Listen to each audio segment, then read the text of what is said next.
الصلاة والسلام على حبيب الرحمن سيد الإنس والجان صاحب الجود والإحسان سيدنا ومولانا محمد المبعوث بخير الملل والأديان وعلى آله وأصحابه بدور الإيمان. أما بعد فأعوذ بالله من الشيطان الرجيم. بسم الله الرحمن الرحيم. ما كان محمد أبا أحد من رجالكم ولكن رسول الله وخاتم النبيين. صدق الله مولانا العظيم. إن الله وملائكته يصلون على النبي يا أيها الذين آمنوا صلوا عليه وسلموا تسليما. الصلاة والسلام عليك يا رسول الله وعلى آلك وأصحابك يا حبيب الله.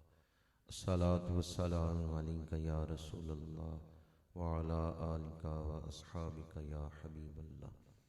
زینت مسند صدارت، پاسبان آداب شریعت، دانائے رموز طریقت، حضرت قبلہ خواجہ پیر فخر عالم صاحب دامت برکاتہم العالیہ، محقق دوراں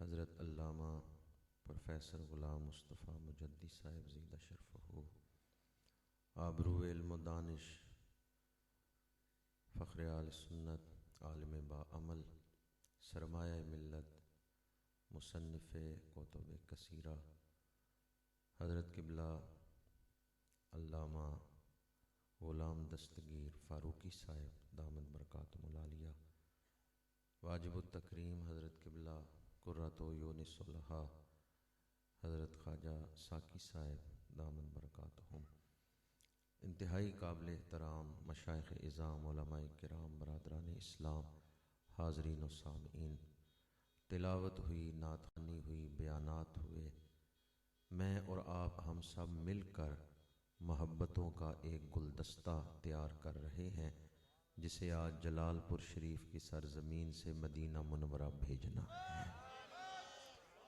یہ محفل آپ لوگوں کی عقیدتوں کا گلدستہ ہے جو سرکار مدینہ کی بارگاہ میں پیش کیا جا رہا ہے۔ کیا خیال ہے آپ لوگوں کا وہ کریم آقا جو طائف کے بازار میں پتھر پھینکنے والوں کو ہدایت کی دعا دیتے ہیں، وہ گلدستے پیش کرنے والوں کو کیا کچھ عطا کریں گے؟ آج اس محفل میں شامل ہو کر ہمیں اپنے گناہ بخشوانے کا ایک موقع مل گیا ہے، مقدر چمکانے کا موقع مل گیا ہے، کل قیامت کے دن حضور کی شفاعت حاصل کرنے کا بہانہ مل گیا ہے۔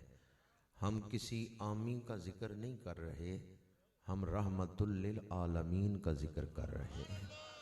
ہمارے آقا شان والے ہیں تو آپ کا ذکر بھی شان والا ہے۔ یہ وہ ذکر ہے جس کو اللہ نے بڑی بلندیاں عطا فرمائی ہیں۔ وَرَفَعْنَا لَكَ ذِكْرَكَ، اللہ نے اس ذکر کو بلندیاں عطا فرمائی ہیں، اور اللہ جسے بلندیاں عطا کرنا چاہتا ہے اسے اس ذکر کی توفیق عطا فرما دیتا ہے۔ جو اس آوازے میں آوازہ ملاتا ہے اللہ اس کو بھی بلندیاں عطا فرما دیتا ہے۔ یہ ذکر باعث رحمت ہے، باعث ہدایت ہے، باعث نجات ہے۔ یہ ذکر کامیابیوں کی کنجی ہے۔ ذکر رسالت مآب دو جہانوں کی سعادتوں کا باعث ہے۔ ایک دوست مجھے کہنے لگے ٹھیک ہے ذکر تو بڑی شان والا ہے، لیکن گھر تنہائی میں بیٹھ کے بھی درود شریف پڑھا جا سکتا ہے، محفل کرنے کی کیا ضرورت ہے؟ اس کے بہت سارے جوابات ہیں۔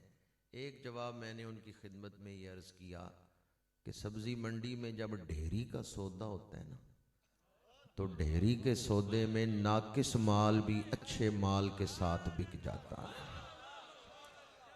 بعض دوستو سمجھ گئے کہ بات کدھر جا رہی ہے۔ آج ڈھیری کا سودا ہو رہا ہے، آج ہم اجتماعی حاضری پیش کر رہے ہیں۔ مرشد آباد شریف سے مرشدوں کی جان تشریف لائے ہیں، حضور خواجہ فخر عالم دامت برکاتہم العالیہ رونق افروز ہیں، مشائخ تشریف فرما ہیں، علماء تشریف فرما ہیں، حفاظ قراء بیٹھے ہیں، سفید داڑھیوں والے بزرگ آئے بیٹھے ہیں۔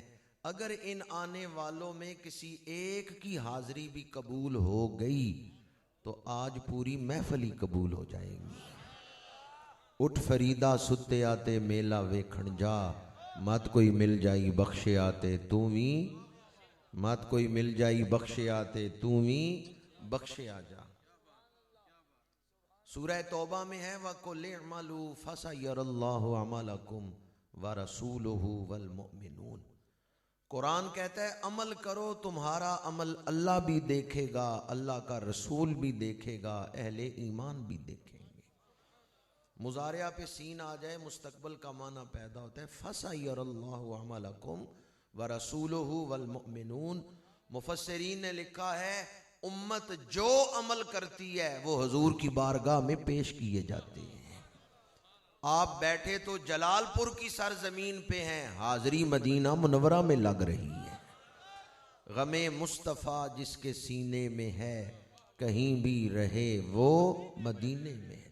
آپ کسی کی نظر میں بیٹھے ہوئے ہیں، بلکہ مجھے یہ کہنے دیں کسی کی نظر نے آپ کو بٹھا رکھا ہے۔ جن پہ نظر کرم ہو انہیں ہی اپنی محفل میں بلایا جاتا ہے۔ میں اس علاقہ کے اہل ایمان کو اظہار محبت کے لیے بھی حاضر ہوا ہوں۔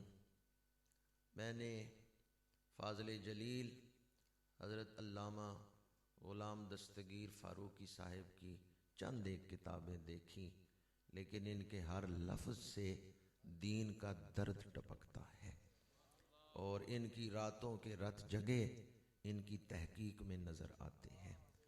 آپ کے علاقے میں اللہ تعالیٰ نے دین کا ایک بہت بڑا خادم پیدا کیا ہے، اور آپ کے اس علاقے کا ایک نام تو حضرت پروفیسر غلام مصطفیٰ مجدی صاحب، وہ بھی محقق ہیں، مصنف کتب کثیرہ ہیں، اور دوسری بڑی ہستی اس حوالے سے، علم و تحقیق کے حوالے سے اور دین کے درد کے حوالے سے، میں بلا مبالغہ کہہ رہا ہوں، میں روز سفر میں ہوتا ہوں اور علماء سے ہی ملاقات ہوتی ہے، بہت کم ایسی ہستیاں ہیں جو عالم ہوں لیکن پھر دین کے خادم ہوں۔ اللہ تعالیٰ انہیں اور توفیقات عطا فرمائے۔ مجھ سے پہلے جو حضرت بیان فرما رہے تھے انہوں نے بھی بڑی دل سوزی سے بڑی خوبصورت باتیں خوبصورت الفاظ کے ساتھ بیان کی۔ میں بھی چند گھڑیاں یہی ہوکا آپ کے سامنے دے رہا ہوں۔ اللہ تعالیٰ مجھے حق گوئی کی توفیق عطا فرمائے۔ اللہ تعالیٰ نے ہمیں اشرف المخلوقات انسان بنایا، دنیا میں بھیجا تو بے مقصد نہیں بھیجا، ہمیں کسی اعلیٰ مقصد کے لیے تخلیق کیا ہے، اور انسان کے اندر مختلف استعدادیں، مختلف صلاحیتیں رکھی ہیں۔ دل رکھا ہے جو خواہشات کرتا ہے، دماغ دیا ہے جو خواہشوں کو پورا کرنے کا راستہ دکھاتا ہے۔ دل میں کھانا کھانے کی خواہش پیدا ہوئی، دماغ بتاتا ہے کہاں سے کھانا ملے گا، کیسے ملے گا۔ تو دل میں جو خواہش پیدا ہوتی ہے، دماغ اس کو پورا کرنے کے لیے کام کرنا شروع کر دیتا ہے، اس خواہش کو کیسے پورا کیا جا سکتا ہے۔ اگر دل میں پیدا ہونے والی ہر خواہش کو پورا کرنے کے لیے انسان تگو دو شروع کر دے تو پھر وہ انسان نہیں رہ جائے گا، درندہ بن جائے گا۔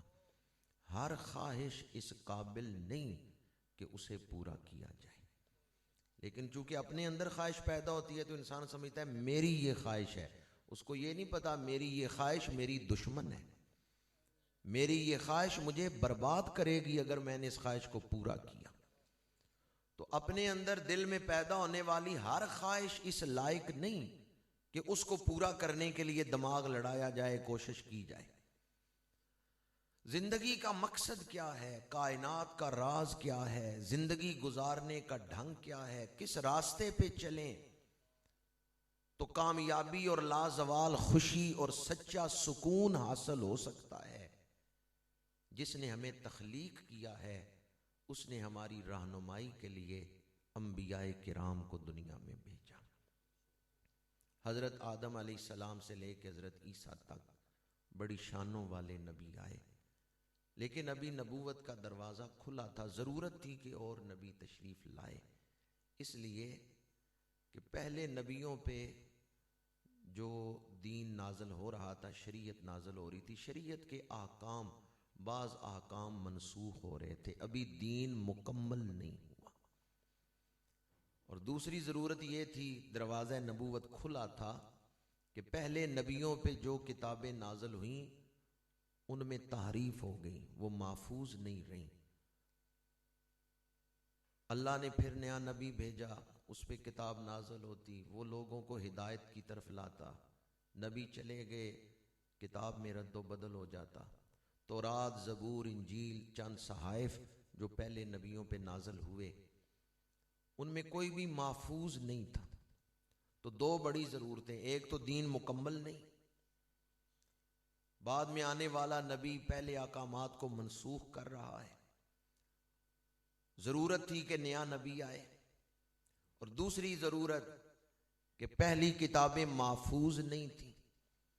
12 ربیع الاول کی صبح جبل ابو قبیس کے دامن میں حضرت سیدنا عبداللہ کے گھر حضرت سیدہ آمنہ کی گود میں میرے اور آپ کے آقا کریم تشریف لائے، آپ نے نبوت کی ساری ضرورتیں پوری فرما دی، آپ پر دین مکمل ہو گیا۔ الیوم اکملت لکم دینکم واتممت علیکم نعمتی وردیت لکم الاسلام دینا، دین مکمل ہو گیا۔ پہلے کتابیں محفوظ نہیں رہتی تھیں، اس لیے ضرورت تھی نیا نبی آئے، آپ کے سینہ پاک پہ قرآن نازل ہوا، اللہ نے فرمایا انا نحن نزلنا الذکر وانا لہ لحافظون۔ علماء بیٹھے ان سے پوچھیں، اللہ تعالیٰ نے 4 دفعہ اس مقام پر جہاں قرآن کی حفاظت کا ذکر ہے، جمع کے صیغے کے ساتھ اپنا ذکر 4 دفعہ کیا ہے۔ انا نحن نزلنا الذکر، نزلنا یہ جمع کا صیغہ واحد ذات نے اپنے لیے بولا، نزلنا الذکر وانا لہ لحافظون، چوتھی دفعہ اپنا ذکر، ہم ہیں، ہم نے یہ کتاب نازل کی، ہم اس کی حفاظت کریں گے۔ کتنی دفعہ اللہ نے اپنا ذکر کیا ہے؟ 4 دفعہ۔ ہم ہیں، ہم نے یہ ذکر نازل کیا، ہم اس کی حفاظت کریں گے۔ دین مکمل بھی ہو گیا، دین کی حفاظت بھی اللہ نے اپنے ذمے لے لی، اب کسی نئے نبی کی ضرورت ہی باقی۔ جس مقصد کے لیے نبی آتے تھے، نبوت کی ساری ضرورتیں حضور کے وجود پہ پوری ہو گئی۔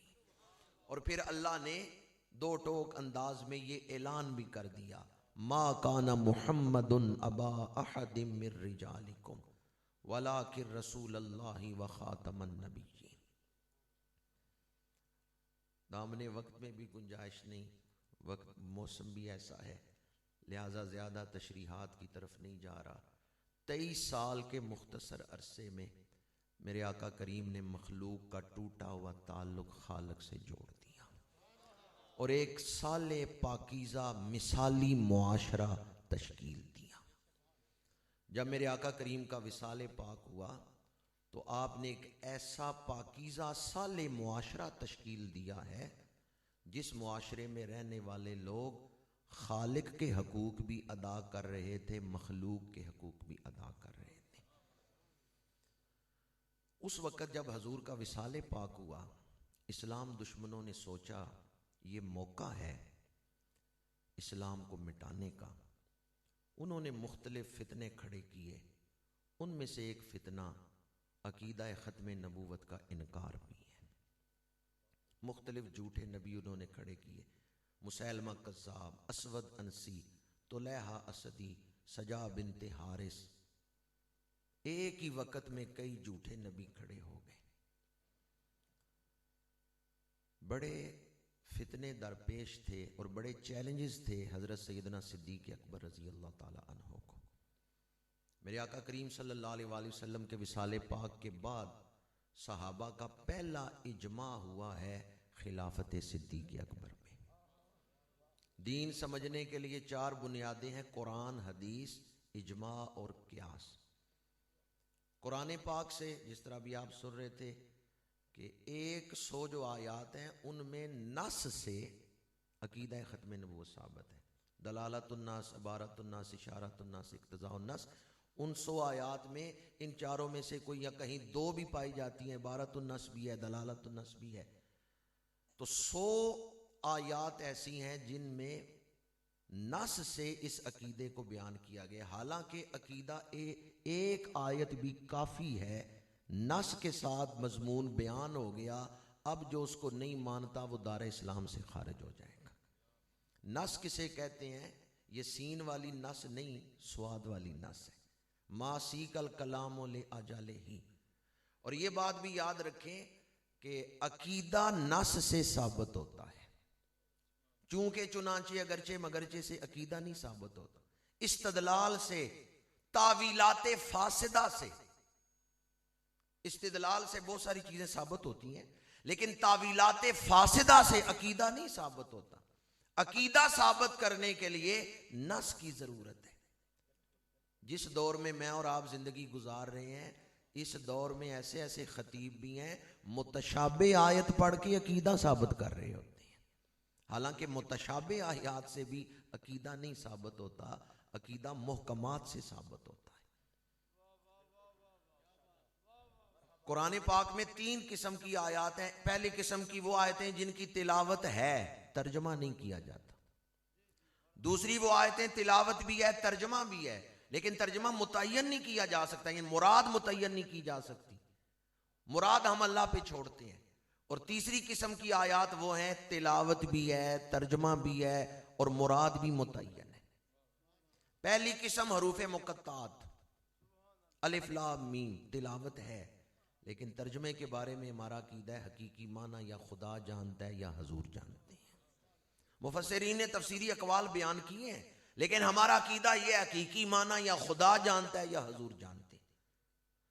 دوسری قسم متشابہات، سورہ آل عمران کا پہلا رکوع پڑھیں، تفسیر پڑھیں، آپ کو پتہ چلے گا یہ جو قسمیں میں بیان کر رہا ہوں۔ متشابہات کی تلاوت بھی ہے، ترجمہ بھی ہے، لیکن مراد نہیں متعین کر سکتے۔ ید اللہ فوق ایدیہم، ان کے ہاتھوں پہ اللہ کا ہاتھ ہے۔ اب اللہ کا ہاتھ، اس پر تو ہمارا ایمان ہے، لیکن وہ ہاتھ کیسا ہے بیان کر سکتے؟ تو متشابہ آیات سے بھی عقیدہ نہیں بیان ہوتا۔ تیسری قسم کی آیات ہیں تلاوت بھی ہے، ترجمہ بھی ہے اور معنی متعین ہے، مراد متعین ہے۔ عقیدہ ثابت ہوتا ہے محکمات سے۔ آج کل تو خیر لوگ اس تفصیل میں جاتے ہی نہیں، آج کل تو کلپ سن کے ہی عقیدے بنا رہے ہیں۔ میڈیکل سٹور پہ دوائیاں ہوتی ہیں، ڈاکٹر نہیں ہوتے۔ ڈاکٹر سے دوائی لکھوانی ہے تو اسپتال ہی جانا پڑے گا۔ پنساریوں کے پاس جڑی بوٹیاں ہوتی ہیں، پر ہر پنساری حکیم، یہ جڑی بوٹیاں استعمال کیسے کرنی ہے یہ کسی حکیم سے لکھوانا پڑے گا۔ خود جڑی بوٹیاں لے کے آپ استعمال کرنا شروع کر دیں تو نیم حکیم خطرہ جان۔ آج کل صورتحال یہی ہے، کلپ سن کے لوگ ذہن بنا رہے ہیں، اصول دین کا ہی نہیں پتا، اور نکات ایسے بیان کرتے ہیں جو مقاصد دین کے خلاف ہے۔ فتنوں کے اس دور میں جو اپنا ایمان بچا کے لے گیا وہ بڑا خوش نصیب ہے۔ پانی پرن سہیلیاں تے رنگا رنگ کڑے، پریا اسی دا جانیے جس دا توڑ چڑھے۔ تو میں آپ کی خدمت میں عرض کر رہا تھا، عقیدہ نص سے ثابت ہوتا ہے، تاویلات فاسدہ سے نہیں۔ تاجدار گولڑا کو جب میرے آقا کریم صلی اللہ علیہ وآلہ وسلم کا دیدار ہوا، مہر منیر میں ہے، تو آپ نے فرمایا کہ قادیان میں بیٹھا ہوا ایک شخص میری حدیثوں کو تاویلات فاسدہ کی کینچی سے کاٹ رہا ہے اور تو گولڑے میں آرام سے بیٹھا ہوا ہے۔ عقیدہ نص سے ثابت ہوتا ہے۔ علمی اور مشکل گفتگو کی طرف نہیں جا رہا، آسان سی بات کر رہا ہوں۔ 2 جمع 2 4، کبھی 2 جمع 2 5 بھی ہوتے ہیں، یا 2 جمع 2 3 بھی ہوتے ہیں۔ اگر کوئی کہے کہ میں 2 + 2 5 ثابت کرتا ہوں، آپ مان لیں گے؟ آپ نہیں مانیں گے۔ مرزائیت کی ساری عمارت دجل، فریب اور جھوٹ پہ کھڑی ہے۔ مرزے نے جتنی کتابیں لکھی ہیں اس گناہگار کے پاس موجود ہے۔ مرزے کا سارا لٹریچر جو مرزے نے خود لکھا ہے، چاہے نظم میں، چاہے نثر میں، چاہے اس کے اشتہارات جو اس نے شائع کیے، وہ سارے میرے پاس موجود ہیں۔ آپ کو اس کی کسی کتاب کا حوالہ چاہیے، کتاب نہ ملتی ہو، میں دستیاب کر سکتا ہوں، آپ کو پہنچا سکتا ہوں۔ اگر اس کی کتابیں آپ پڑھیں تو پتا چلتا ہے کہ پچھلی صدی میں اگر عالمی سطح پہ جھوٹوں کا مقابلہ ہوتا تو پتہ ہے فرسٹ کون آتا؟ جھوٹوں کے مقابلے میں یہ فرسٹ آتا۔ ان لوگوں کے پاس عقیدہ ثابت کرنے کے لیے ایک بھی دلیل نہیں ہے۔ نص تو بہت بڑی بات ہے نا، یا حدیث صحیح تو بہت بڑی چیز ہے، حدیث ضعیف بھی بہت بڑی چیز ہے۔ ان لوگوں کے پاس تو کوئی موضوع روایت بھی اس موضوع پر نہیں ہے، کوئی ضعیف حدیث بھی نہیں ہے اس موضوع پر، حالانکہ ضعیف حدیث کو حدیث صحیح کے مقابلے میں پیش نہیں کیا جا سکتا۔ لیکن انہوں نے جو عمارت کھڑی کی ہے، عقیدہ انکار ختم نبوت کا عقیدہ جو انہوں نے بنایا ہے، وہ 2 + 2 5 اس بنیاد پر ہی کھڑا کیا۔ میرے آقا کریم صلی اللہ علیہ وآلہ وسلم کا وصال ہوا، صحابہ کرام کا سب سے پہلا اجماع ہوا ہے خلافت صدیق اکبر پہ، اور دوسرا اجماع ہوا ہے عقیدہ ختم نبوت کی حفاظت کے لیے اپنی جانیں پیش کرنے پر۔ حضرت سیدنا صدیق اکبر کو مختلف چیلنجز تھے، آپ نے ترتیب کیا بنائی؟ آپ نے لشکر اسامہ بھی بھیجنا ہے، مانعین زکوٰۃ سے بھی نپٹنا ہے، کچھ علاقوں میں مرتدین ہیں ان سے بھی نپٹنا ہے، اور یہ منکرین ختم نبوت سے بھی نپٹنا ہے۔ مختلف چیلنج تھے، اور ریاست مدینہ منورہ کی معیشت کو بھی مستحکم کرنا ہے۔ مختلف چیلنجز تھے۔ حضرت صدیق اکبر نے پالیسی یہ بنائی، سارے کام بعد میں، عقیدہ ختم نبوت کی حفاظت پہلے۔ سارے کام عقیدہ ختم نبوت کی حفاظت۔ صرف 2.25 سالوں میں جتنے چیلنجز تھے حضرت صدیق اکبر نے ان کو نپٹایا ہے، سارے فتنوں سے امت کو نکالا ہے، خلافت کی بنیادیں مضبوط کی۔ کتنے سالوں میں؟ صرف 2.25 سالوں میں جتنے فتنے تھے امت کو ان سے نکال لیے۔ شارحین لکھتے ہیں اس کی ایک وجہ یہ ہے کہ آپ نے پالیسی یہ بنائی تھی، سارے کام بعد میں، عقیدہ ختم نبوت کی حفاظت۔ میں آپ سے ارادہ نہیں کروا رہا کہ آپ خاموش بیٹھے ہیں، میں حضرت صدیق اکبر کی پالیسی بیان کر رہا ہوں، سارے کام۔ آپ سمجھ رہے ہیں کہ شاید ہم سے وعدہ لے رہے ہیں کہ سارے کام بعد میں۔ حضرت صدیق اکبر کی پالیسی کیا ہے؟ سارے کام عقیدہ ختم نبوت کی حفاظت۔ ماضی قریب کے ایک مصنف نے فتنوں کا ذکر کیا مرزے کے دور میں ہی، تو انہوں نے کہا فتنے لوٹ آئے ہیں، کاش ابو بکر بھی لوٹ کے آئے۔ ردۃ ولا ابا بکرین، فتنے لوٹ آئے، ابو بکر کیوں نہیں لوٹ کے آئے؟ کہ ان فتنوں سے نپٹنے کے لیے جذبہ صدیقی کی ضرورت ہے۔ افضل البشر بعد از انبیاء بالتحقیق سیدنا ابو بکر صدیق رضی اللہ تعالی عنہ کا احسان ہے قیامت تک آنے والی امت مسلمہ پر کہ حضور کے وصال پاک کے وقت اپنے تو رہ گئے اپنے، سر ولیم میور ایک متعصب رائٹر ہے، ولیم میور نے بھی لکھا ہے رسول اللہ کے وصال پہ جب فتنے اٹھے تھے لوگ کہتے تھے بہت جلد اسلام دنیا سے مٹ جائے گا، لیکن یہ ابو بکر تھے جنہوں نے سارے فتنوں کو نپٹا کے اسلام کو نکھار کے امت کے سامنے پیش کیا، جنہوں نے سارے فتنوں سے اسلام کو بچایا ہے، فتنوں کا کلا کما کیا ہے، فتنوں کو مٹایا ہے۔ کس نے؟ عزم صدیق اکبر، جرت صدیق اکبر، استقامت صدیق اکبر۔ حضرت سیدنا صدیق اکبر بڑے علم والے ہیں اور دین کے معاملے میں بڑی غیرت والے ہیں۔ حضرت سیدنا صدیق اکبر رضی اللہ تعالی عنہ کے احسانات ہیں قیامت تک آنے والی امت مسلمہ پر۔ یہ موضوع پھر کبھی آپ کے سامنے عرض کروں گا، آج تو اتنا ہی عرض کرنا چاہتا ہوں۔ حضرت سیدنا صدیق اکبر نے پالیسی کیا بنائی؟ سارے کام عقیدہ ختم نبوت کی حفاظت پہلے۔ آپ کے بعد مختلف صدیوں میں مختلف جھوٹے آتے رہے۔ مرزا غلام احمد قادیانی، انگریزوں نے اس فتنے کو اٹھایا۔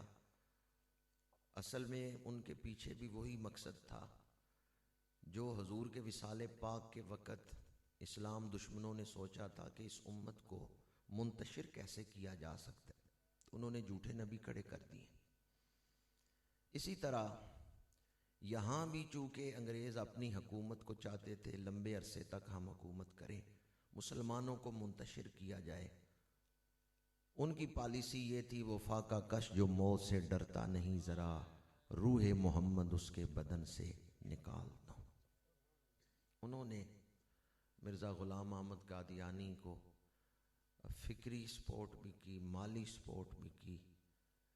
اس نے اپنے ایمان کا سودا کیا۔ سب سے پہلے اس کے خلاف جس ہستی نے قلم اٹھایا ان کا نام بھی غلام دستگیر ہے۔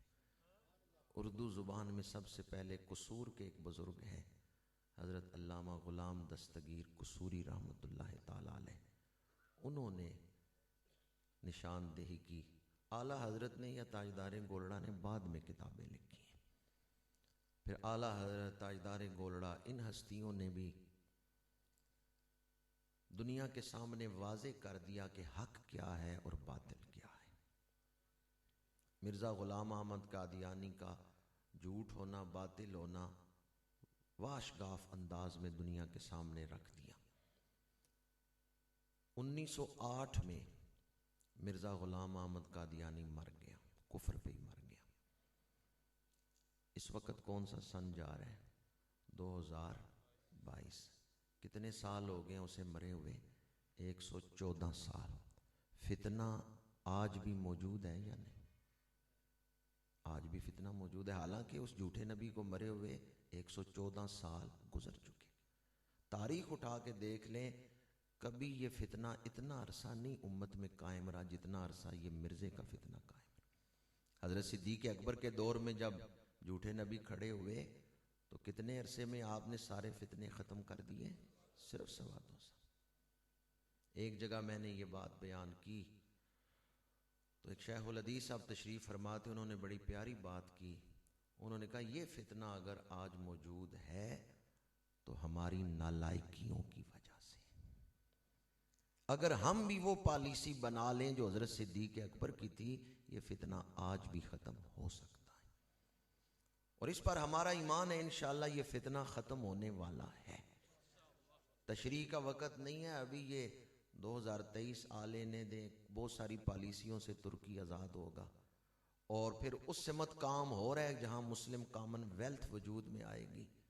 انشاءاللہ یہ فتنہ ختم ہونے کی طرف جا رہا ہے۔ 114 سال گزر گئے، یہ فتنہ اب بھی موجود ہے ہماری نالائکیوں کی وجہ سے، ورنہ آج بھی حضرت سیدنا صدیق اکبر کے عزم سے خیرات مانگی جائے اور آپ کی ترجیحات کو اپنا لیا جائے تو اس فتنے کو ختم کیا جا سکتا ہے۔ لیکن ہمارے ہاں دنیا داری اور معاشرتی رویے ہمیں اپنے ایمان سے زیادہ پیارے ہیں، اس وجہ سے یہ فتنہ آج بھی موجود ہے۔ 1908 میں مرزا مر گیا، تحریک پاکستان کا دور بعد میں شروع ہوتا ہے، اس میں بھی انگریزوں نے انہیں حصہ دینا چاہا۔ قائد اعظم پہ بڑا دباؤ تھا، بلوچستان جو ہے وہ مرزائیوں کا الگ ملک بنایا جائے، اس مطالبے کو نہیں مانا گیا۔ پھر انہوں نے کہا ادھر قادیان، ادھر شیخو پورہ ننکانہ صاحب، یہ جو علاقہ ہے اسے ملا کے پنجاب کا، اس طرف سے بھی پنجاب کا علاقہ، پاکستان سے بھی پنجاب کا علاقہ، ننکانہ صاحب بھی قادیان بھی، یہ دونوں علاقے ملا کے ایک ملک بنایا جائے جس کا صدر سکھ ہوگا اور وزیر اعظم مرزئی ہوگا۔ یہ مطالبہ بھی نہیں مانا گیا۔ پھر انہوں نے دباؤ ڈالا، انہوں نے کہا ہمارا اگر تم ہمیں الگ ملک نہیں دیتے تو پہلا وزیر خارجہ جو ہے وہ مرزئی لگاؤ۔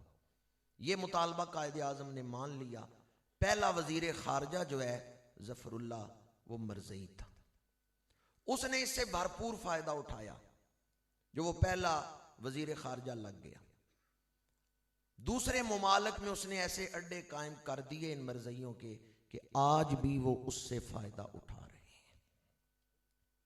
اور ابھی آپ 1953-54 کی تحریک ختم نبوت کا ذکر سن رہے تھے۔ اس نے ایک جملہ بولا تھا نشتر پارک کراچی میں، جس کے بعد یہ تحریک زور پکڑ گئی تھی۔ تو سیاسی سطح پر وہ لوگ کتنی کوشش کر رہے ہیں۔ پہلے انہوں نے کہا ہمارا ملک الگ ہو، یہ مطالبہ نہیں مانا گیا۔ پھر انہوں نے کہا کہ ہمارا وزیر خارجہ لگایا جائے، وزیر خارجہ لگ گیا۔ وزیر خارجہ نے یہ کہا تھا مرزئیوں کی میٹنگ میں، اس نے کہا پورا پاکستان ہی ہم لیں گے۔ انہوں نے الگ چھوٹا سا ملک نہیں بنانے دیا قادیان سے ننکانہ صاحب، پاکستان ہی ہم لیں گے۔ اس پر وہ کام کر رہے تھے۔ پھر آپ نے 1974 کی تحریک سنی ہوگی، جب 7 ستمبر 1974 کو قومی اسمبلی میں مرزئیوں کو کافر قرار دیا گیا۔ قرآن اور حدیث کا فیصلہ قومی اسمبلی میں سنایا گیا۔ اس وقت پورا موقع دیا گیا انہیں کہ اسمبلی میں آ کے اپنا مسلمان ہونا ثابت کریں، لیکن یہ اپنا مسلمان ہونا ثابت نہیں کر سکے۔ اس کے بعد اسمبلی میں انہیں کافر قرار دیا۔ جس دن آخری میٹنگ تھی، آخری سیشن تھا اسمبلی کا، اس دن مرزئی بڑی تیاری کے ساتھ آئے۔ مرزا ناصر خود شامل ہوتا رہے قومی اسمبلی کے ان اجلاس میں۔ آخری جب سیشن تھا تو اس میں مرزئی آئے، سفید سوٹ پہنے ہوئے ہیں، سفید عمامہ شریف پہنے ہوئے ہیں، اور پیشانی پہ پٹیاں باندھی ہوئی ہیں جن پہ لکھا ہوا ہے لا الہ الا اللہ محمد الرسول اللہ صلی اللہ علیہ وآلہ وسلم۔ کسی مرزئی کو تقریر کے لیے موقع دیا جاتا تو وہ کھڑا ہو کے تقریر کیا کرتا؟ جب حضور کا نام آتا تو سر جھکاتا، دل پہ ہاتھ رکھتا، درود شریف پڑھتا۔ کپڑے بھی سفید پہنے ہوئے ہیں، پگڑیاں بھی سفید باندھی ہوئی ہیں، ماتھے پہ پٹی بھی باندھی ہے جس پہ کلمہ شریف لکھا ہوا ہے، اور جب حضور کا نام لیتا تو سر بھی جھکاتا، دل پہ ہاتھ بھی رکھتا۔ انہوں نے طریقہ پورا اپنایا کہ ممبران اسمبلی کو ہم باور کرائیں کہ ہم تو صرف مسلمان نہیں، بہت بڑے عاشق رسول ہیں۔ ہمارے علماء فرماتے ہیں، حضرت مولانا شاہ نورانی رحمۃ اللہ تعالی علیہ فرمایا کرتے تھے کہ اس وقت یہ لگتا تھا کہ یہ پورے ماحول پر چھا جائیں گے جس طرح یہ جو انداز اپنا کے آئے۔ پر میں نے کہا، حضرت مولانا شاہ نورانی فرمایا کرتے تھے کہ حقیقت چھپ نہیں سکتی بناوٹ کے اصولوں سے، خوشبو آ نہیں سکتی کبھی کاغذ کے پھولوں سے۔ آپ نے ایک سوال کیا، جب آپ کی باری آئی بیان کی تو آپ نے ایک سوال کیا۔ آپ نے فرمایا مرزا ناصر، تم غلام احمد قادیانی کی کتابوں سے صرف یہ ثابت کر دو، یہ بتا دو کہ جو اسے نبی نہیں مانتا وہ مسلمان ہے یا کافر ہے۔ تو مرزا ناصر نے اس وقت اسمبلی میں کھڑے ہو کے کہا تھا کہ جو غلام احمد قادیانی کو نبی نہیں مانتا وہ مسلمان نہیں، وہ کافر ہے۔ ظاہر ہو گیا کہ یہ اس کو نبی مانتے ہیں اور اس کو ماننا ہی ایمان کہتے ہیں، اور جو حضور کو یہ مان رہے ہیں یہ صرف ایک جال انہوں نے لگایا جس میں مسلمانوں کو پھنسانا چاہتے تھے کہ ہم حضور کے عاشق ہیں۔ حضرت مولانا شاہ نورانی رحمۃ اللہ تعالی علیہ نے اس وقت فرمایا کہ ان کا کفر تو ظاہر ہو چکا ہے، اب بھی انہیں کافر کیوں نہ قرار دیا جائے۔ تو پیپلز پارٹی کے ایک وزیر صاحب کھڑے ہوئے، اس وقت بڑا دباؤ تھا بھٹو صاحب پر بھی کہ ان کو کافر قرار نہ دیں۔ بھٹو کی بیوی جو تھی نا نصرت بھٹو، اس نے کہا تھا وزارت عظمیٰ چھوڑ دو لیکن مرزائیوں کو کافر نہ قرار دو. یہ بات لکھی ہے یا بختیار نے، یا بختیار کی کتاب میں موجود ہے. نصرت بھٹو نے کہا کہ اگر تم نے مرزائیوں کو کافر قرار دیا تو پاکستان کا دینی طبقہ، عالم دین، وہ تو کہتی تھی ملا، یہ جیت جائیں گے، سیاستدان ہار جائیں گے. آج اگر ان کی بات تم نے مان لی، یہ جیت گئے، تو کل یہ کہیں گے نصرت بھٹو بھی کافر ہے، کیا مجھے بھی کافر قرار دو گے؟ تشریح کا وقت نہیں، بعض لوگ تو سمجھ گئے کہ اس کا تعلق کس جگہ سے تھا. اس کو اپنی پڑ گئی کہ کل انہوں نے اس جماعت کے بارے میں بھی کفر کا مطالبہ اسمبلی میں کر دینا. یا بختیار نے اس وقت بڑا پیارا مشورہ دیا اس کو، بھٹو کو. اس نے کہا، یہ ایک رات پہلے کی میٹنگ ہے جو یا بختیار نے لکھی ہے. وہ کہتا ہے میں نے کہا نصرت بھٹو تو یہ کہہ رہی ہے وزارت چھوڑ دو، الیکشن جیت کے پھر ہم بن جائیں گے، لیکن مولوی کو نہ جیتنے دینا. تو یا بختیار کہتا ہے میں نے مشورہ دیا، میں نے کہا کہ اس وقت اگر آپ وزارت عظمیٰ چھوڑتے ہیں تو آپ وزارت عظمیٰ نہیں چھوڑ رہے، آپ سیاست سے آؤٹ ہو جائیں گے، کیونکہ یہ مسئلہ کسی مولوی کا نہیں ہے، یہ مسئلہ ایمان کا مسئلہ ہے، یہ رسول اللہ کا مسئلہ ہے. آپ سیاست سے نکل جائیں گے. تو اس وقت یہ غلطی نہ کرنا کہ مرزائیوں کا ساتھ دو اور اہل اسلام کا ساتھ چھوڑ دو.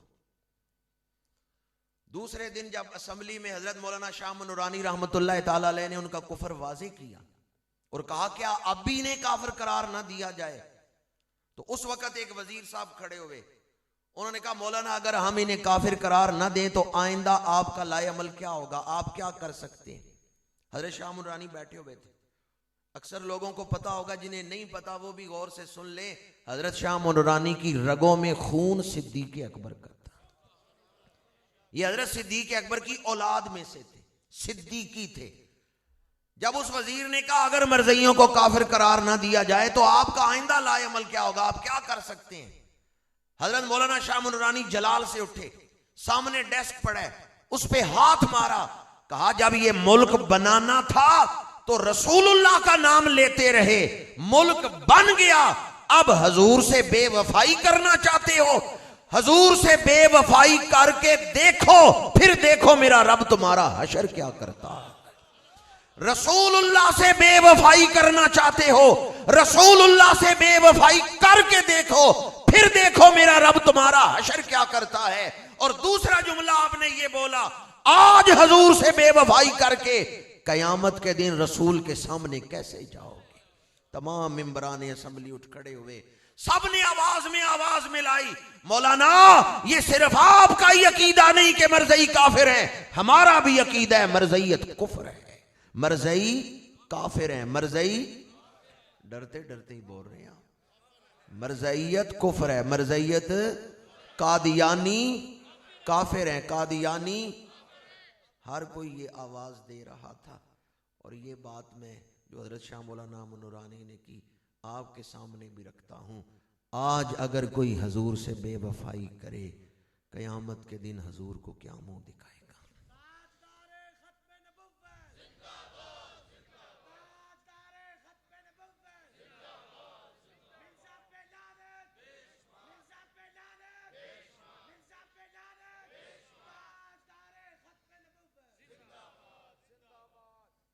حضرت مولانا شاہ نورانی دیگر اس وقت کی ہمارے بزرگوں کی کوششیں، 1974 میں آئین تو بن گیا، لیکن یاد رکھیں پہلے آئین بنتا ہے پھر اس کی روشنی میں قانون بنتا ہے.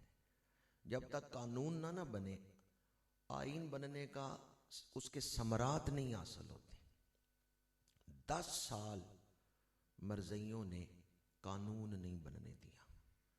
آئین میں تو یہ تعریف لکھ دی گئی کہ مسلمان کون ہے، جو حضور کو آخری نبی مانتا ہے، جو حضور کو آخری نبی نہیں مانتا وہ مسلمان نہیں. اب اس کی روشنی میں قانون بننا تھا. 10 سال 84 تک مرزائیوں نے قانون نہیں بننے دیا. 1984 میں قانون بنا ضیاء الحق صاحب کے دور میں. اگر وہ جو مرزیت کے حوالے سے 1984 میں قانون بنے اگر وہ نافذ ہو جائے تو پاکستان میں مرزیت کو کنٹرول کیا جا سکتا ہے. لیکن المیہ یہ ہے 74 میں آئین بنا، 84 میں قانون بنا، لیکن نافذ 2022 میں بھی نہیں ہوا. جتنا اس قانون کے بارے میں مرزیوں کو پتہ ہے نا اتنا مسلمانوں کو نہیں پتا. اگر مسلمانوں کو پتہ چل جائے کہ پاکستان میں مرزیت کے بارے میں قانون کیا ہے تو پھر وہ اس قانون پہ عمل درآمد کے لیے کوشش کریں. لیکن مسلمانوں کو نہیں پتا کہ مرزیت کے بارے میں قانون کیا ہے. وہ جو 1984 میں قانون بنا، ضیاء الحق صاحب کو بھی بڑی آفر کی گئی. اس وقت بھی میں نے یہ بات اخبارات میں پڑھی تھی، 1984 کی بات ہے. ضیاء الحق صاحب سے کہا گیا تھا کہ اگر آپ قانون سازی نہ کریں، اس کو آئین کی حد تک رہنے دیں. اور ان کا مطلب یہ تھا کہ قانون سازی نہ ہو، آئین کے اس جملے کو ہم کسی وقت لپیٹ سکتے ہیں، اس میں کوئی ترمیم کرا سکتے ہیں. قانون بن گیا پھر مشکل ہو جائے گا. ضیاء الحق صاحب کو انہوں نے آفر کی کہ ہم پاکستان کے قرضے اتارنے میں مدد کرتے ہیں، آپ قانون سازی نہ کریں. ضیاء الحق نے کہا مقروض پاکستان بہتر ہے کافر پاکستان سے. قانون سازی ہو گئی. جب قانون سازی ہو گئی، مرزیوں نے پہلے پاکستان میں اس کے خلاف سپریم کورٹ میں درخواست دی کہ یہ قانون سازی غلط ہے. قانون میں کیا کیا تھا وہ بھی میں آپ کے سامنے عرض کرتا ہوں. چیف جسٹس افضل زلہ صاحب، ان کے پاس یہ درخواست تھی اور ججوں کا ایک بینچ تھا جو اس پہ غور کر رہا تھا. چیف جسٹس افضل زلہ صاحب نے یہ لکھا کہ مرزیت کو پاکستان میں تبلیغ کی اجازت دینا، اس کا مطلب یہ ہے کہ سلمان رشدی پیدا کرنے کی اجازت دے دی. سلمان رشدی کو جانتے ہیں؟ وہ بدبخت جس نے رسول اللہ صلی اللہ علیہ وسلم کی توہین پر مشتمل کتاب لکھی، برطانیہ سے شائع کی.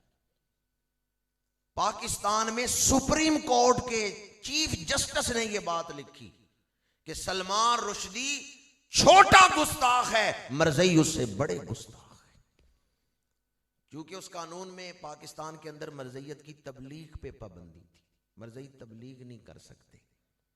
ہمیں قانون کا نہیں پتا. میں دوبارہ عرض کر رہا ہوں، مرزیوں کا کوئی بندہ مر جائے اور ان سے پوچھیں بھائی نماز جنازہ کتنے وقت کتنے بجے ہے، وہ آگے سے کہہ دیں بھی 5 بجے نماز جنازہ ہے، تو 3 سال کی قید ہو سکتی ہے.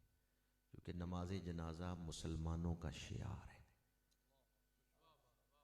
کافر اس کو استعمال، بڑی عید کا دن ہے، جانور ذبح کیا گیا ہے، مرزئی نے بکرا ذبح کیا ہے، کوئی مسلمان چلا گیا یہ بکرا کیوں ذبح کیا ہے، وہ آگے سے کہہ دے بڑی عید ہے قربانی دی ہے، 3 سال قید ہے.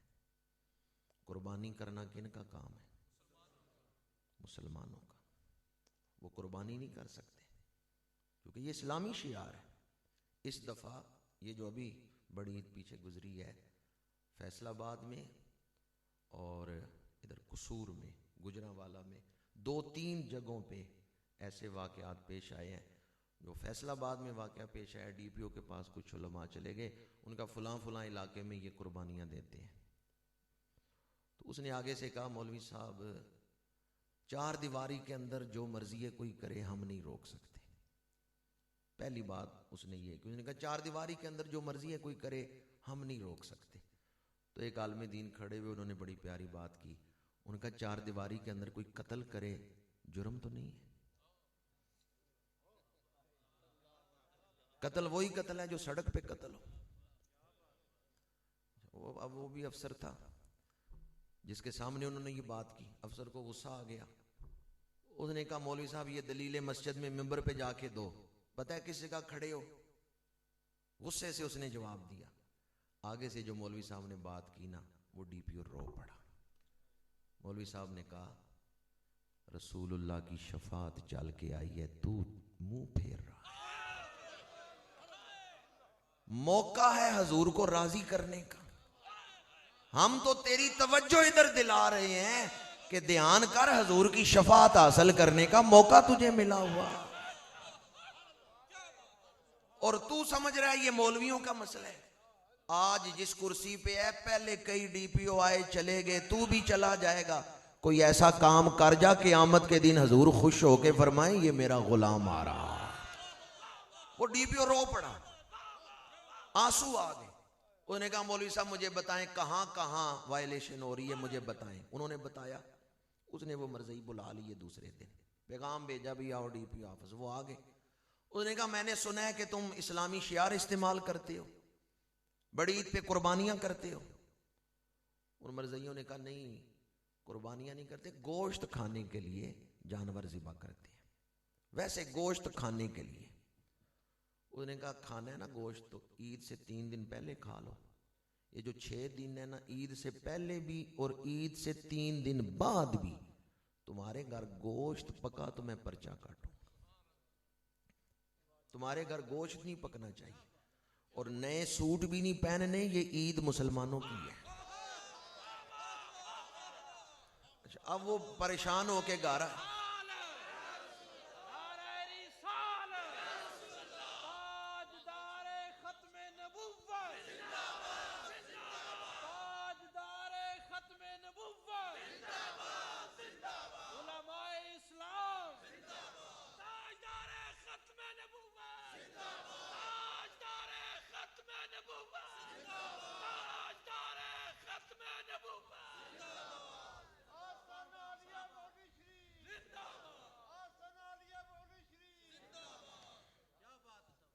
ڈی پی او صاحب کے دل پہ بات نقش ہو گئی تھی، انہوں نے اپنے اس ذمہ داری کو نبھایا۔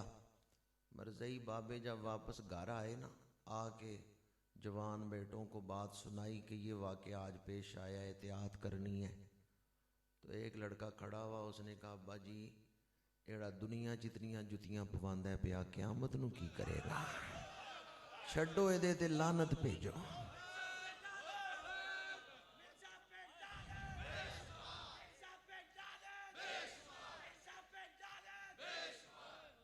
انہیں کہا دنیا چ ایڈا ذلیل پیا کرواندا ہے، یا آخرت ہی پتہ نہیں کی کرے گا۔ تو بات سمجھ آ گئی ان کو، فتنہ ختم نہیں ہوا، فتنہ موجود ہے۔ ہمارے بزرگوں نے اپنے وقت میں اپنی ڈیوٹی دی، اور ہمیں فخر ہے اپنے بزرگوں پہ۔ حضرت سیدنا صدیق اکبر سے لے کر شاہ امن نورانی تک ہمارے بزرگوں نے ہر حوالے سے کتابیں بھی لکھیں اور ممبروں پہ بیٹھ کے تقریریں بھی کیں، ہر حوالے، جہاد بھی کیا، تلوار بھی چلائی، جہاد بھی کیا، ہر حوالے سے انہوں نے حق کا پرچم بلند رکھا اور لوگوں کو ان جھوٹوں کے جال میں پھنسنے سے بچایا۔ لیکن بزرگوں کی محنتوں کو آج ضائع کیا جا رہا ہے۔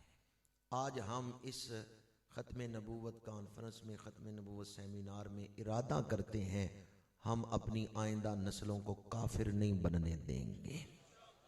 گلہ نال تے ہر کوئی لائی پھر دے، لاگے توڑ نبھانیاں اوکھیا۔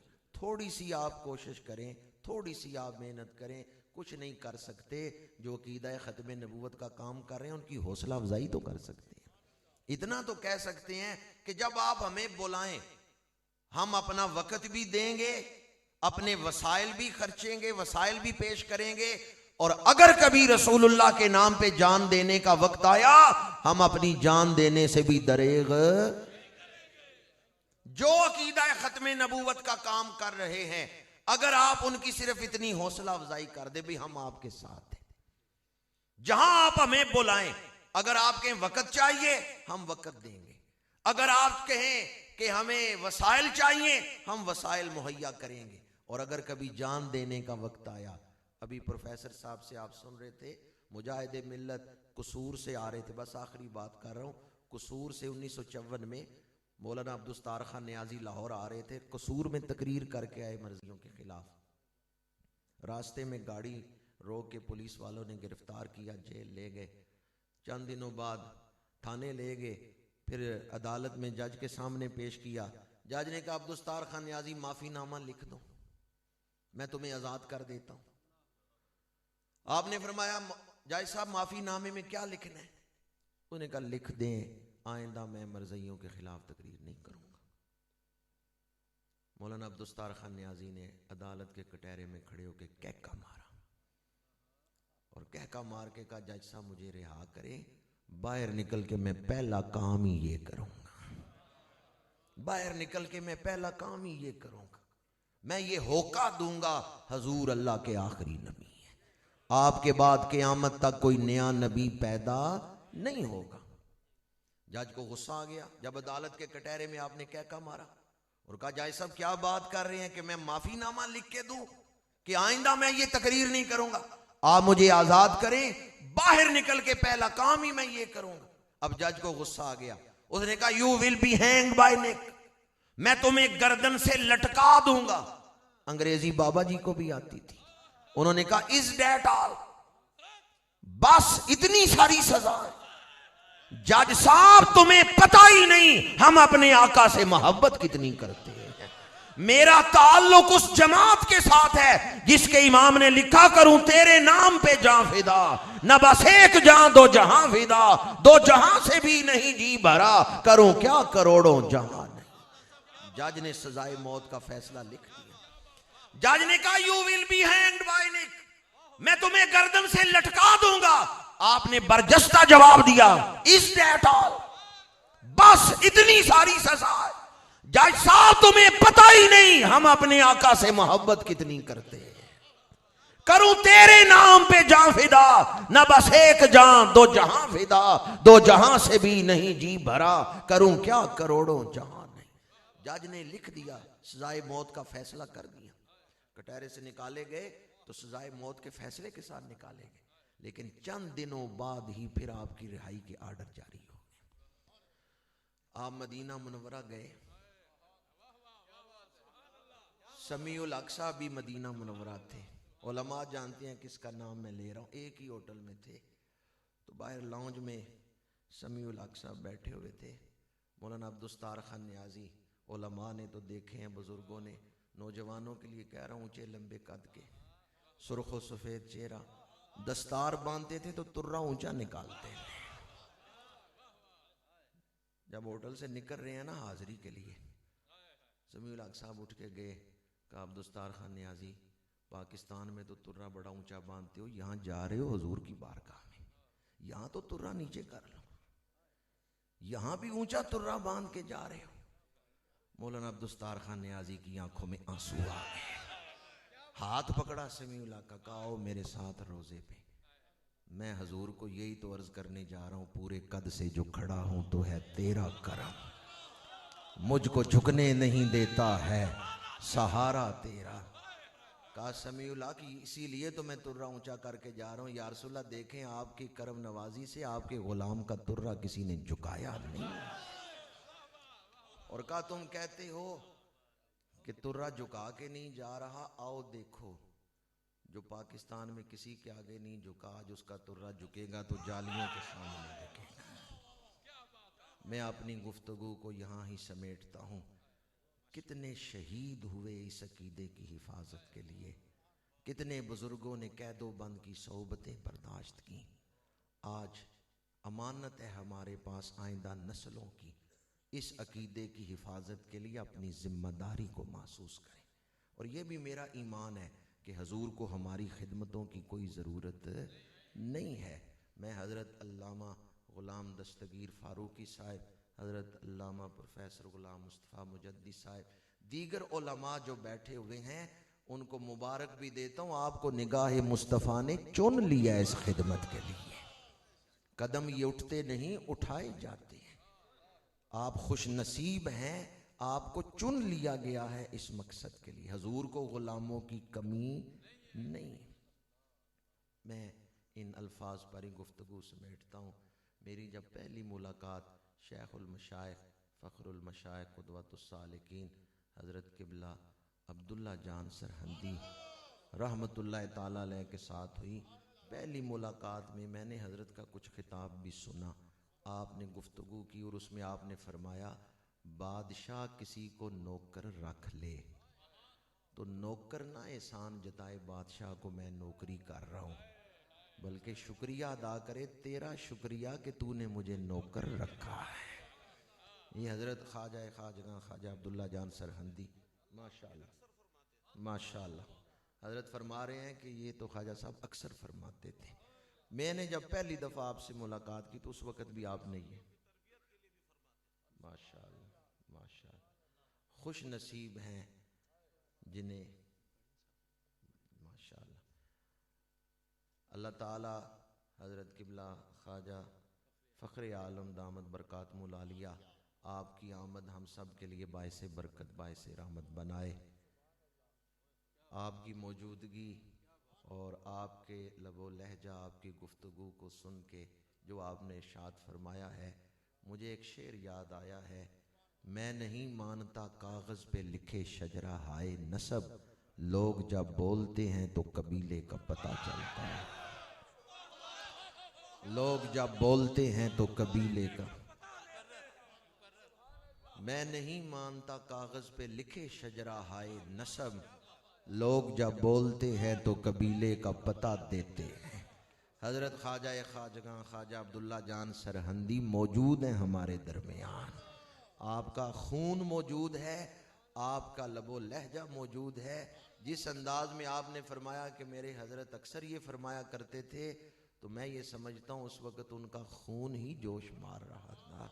خیال و فکر کی رعنائیاں بھی شامل ہیں میرے لہو میں میرے شجرہ نسب کی طرح، خیال و فکر کی رعنائیاں بھی شامل ہیں میرے لہو میں میرے شجرہ نسب کی طرح۔ اللہ تعالیٰ ان مشائخ کی آمد پورے علاقہ کے لیے باعث برکت باعث رحمت بنائے۔ آج ان مشائخ کی موجودگی میں ہم اپنے ان علماء کرام کے ساتھ ایک عہد کرتے ہیں کہ عقیدہ ختم نبوت کی حفاظت کے خدمت کے سفر میں ہر قدم پر ہم ان کے ساتھ ہیں، ہر حوالے سے ہم ان کے ساتھ ہیں۔ ہمیں حضرت علامہ غلام دستگیر فاروقی صاحب سے محبت ہے تو اس لیے کہ یہ حضور کی ڈیوٹی دے رہے ہیں، یہ رسول اللہ صلی اللہ علیہ وآلہ وسلم کا ہوکا دے رہے ہیں، یہ ڈیوٹی حضور کی دے رہے ہیں۔ تو جو حضور کا خادم ہے، جو حضور کا نوکر ہے، اس کے قدموں کی خاک ہماری آنکھوں کا سرما ہے۔ میں انہی الفاظ پہ اپنی گفتگو کو سمیٹتا ہوں۔ وآخر دعوانا ان الحمدللہ